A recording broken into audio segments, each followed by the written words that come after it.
Throughout the course of the semester, I've been thinking about the significance of relationships and how friendships are formed.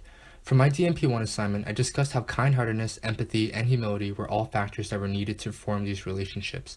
In my DMP2 assignment, I delved in a little deeper and introduced how compassion was the root source of all of these factors. Now the main question is to determine whether it is my destiny to continue to express compassion and selflessness in my future. Although the right thing to say is yes, I've been struggling with this internal tension between selflessness and selfishness for a while.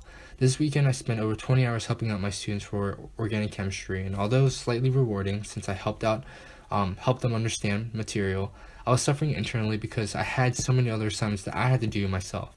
There are a few stories that have helped me understand more about myself and my destiny. In the Kanye story, the story was introduced with 4 different strangers entering the community, and they were considered to be outcasts. They were hated by everyone except Kanye, who showed compassion and gave them all a chance. Later in the story, Kanye requested for assistance to have volunteers search for his daughter, and these strangers helped him. Initially, Kanye had nothing to benefit from these strangers, and they were actually a nuisance, but at the end, they saved his daughter. Just like me, who is sacrificing a lot of time and mental stability for my students, I'm sure at the end, I'll be satisfied with my students' work.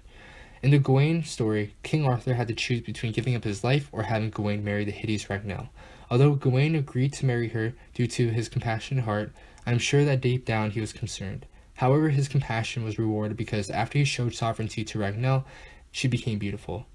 Again, this could apply to me, and I think that by seeing my students succeed, regardless of all the work I put into my duties, it would be pretty rewarding. In the Bible, there was a parable about a compassionate father who had 2 sons. One was very faithful, while the other was very reckless. The reckless one took a significant amount of money from his father and spent it all foolishly in a far country. After he ran out of money, he came back home apologetic and wanted to work for his father. Instead of disciplining him, the father welcomed him back with open arms.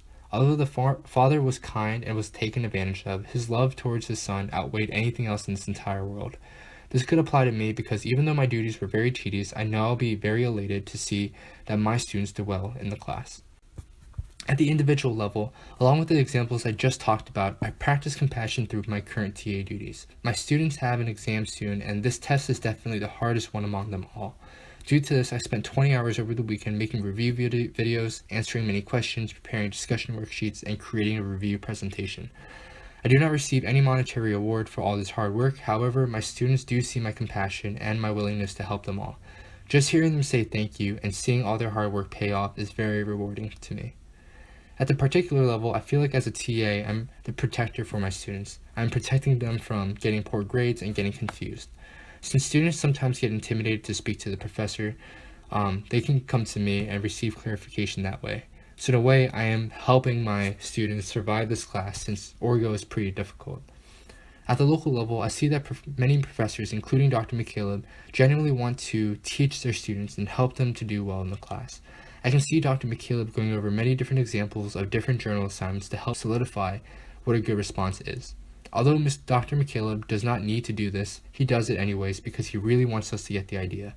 Many compassionate instructors generally want their students to do well, and they put in the extra time and effort to do so. At the universal level, Salman Khan, the creator of Khan Academy, created the website so he could provide free universal tutoring.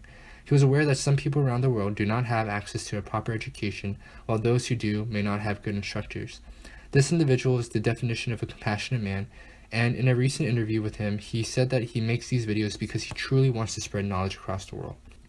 Overall, compassion is definitely an important factor that leads to important relationships, and I've concluded that regardless of all those sleepless nights and extra work that I put in, I will continue to express compassion to help others and form better relationships.